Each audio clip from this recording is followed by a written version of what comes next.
السلام عليكم بنات. دابا غنصايب معكم كيكه بالشكلاط مسقيه بقهوه. هنا درت 2 ديال البيضات، كاس ديال السنيده وشويه ديال الملحه وغادي نضربهم. غادي نزيد دابا كاس ديال الزيت،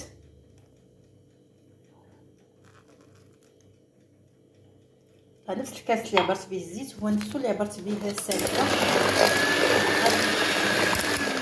نضرب حتى ندخل الزيت مزيان.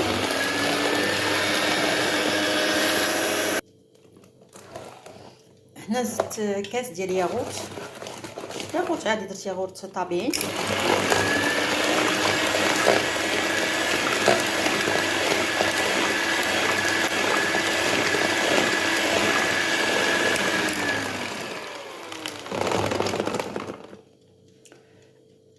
عندي هنا تقريبا شي معلقه وشي حاجه ديال الخل.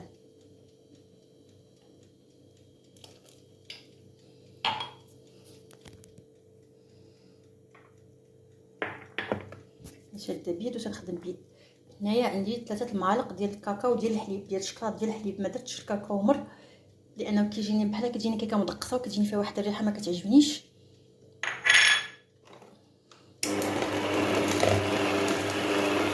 غادي ندخلو في الخليط، عاد نزيد الدقيق.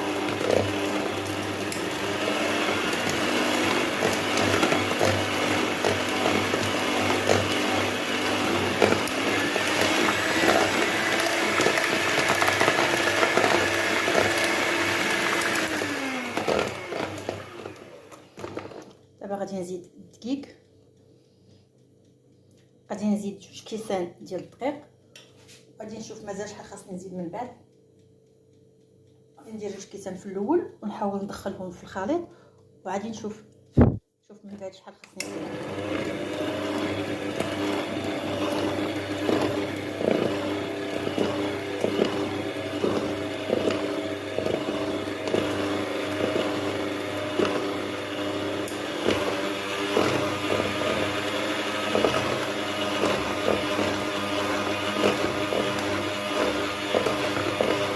مازال خاصني الدقيق.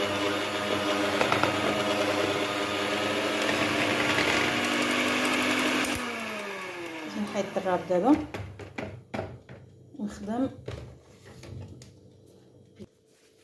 زدت كاس ونص، لا ويلي، زدت كاس ما عامرش ديال الدقيق.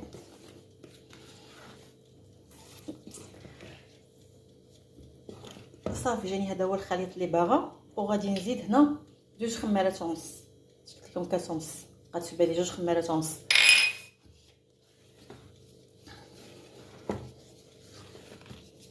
صافي وغادي نجمعها ندخل فيها الخماره ونحطها في القالب راه مدهون، نديرها في الفران. هي خلصت صافي. دابا غندخلها للفران. الفران شاعل غير من التحت، الفران ديال الضو ولكن كنشعلو غير من التحت. قادو بعدا ونديرو على 180 وكنخدم في الفاره.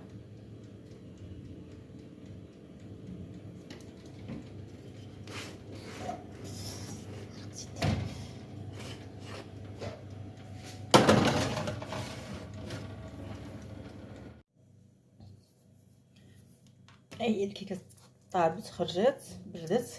كنسقيها دابا بقهوه سريعه الذوبان. بغيت تشرب مزيان.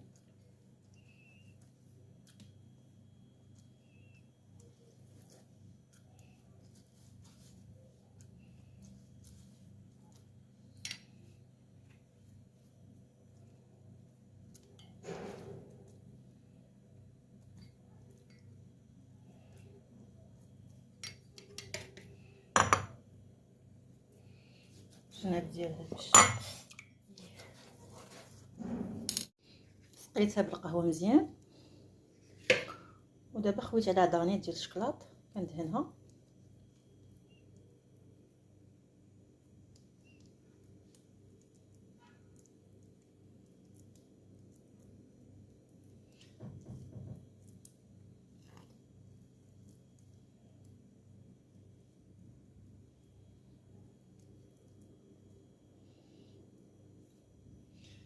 صافي. وغادي نزوقها بالفيرميسيل. ممكن الا عندكم شكلاط كحله عادي تحكوا وتزوقوا بها، صراحه ما كانش موجود عندي.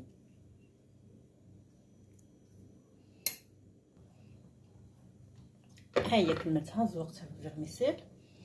كنت دايره واحده اخرى قبل نفس المقادير، هذه ما درتش فيها الشكلاط، هذه زوقتها بالكونفيتور كوك، وهذه شكلاط بلانيت والفيرميسيل. ولا ممكن دير شكلاط محكوك.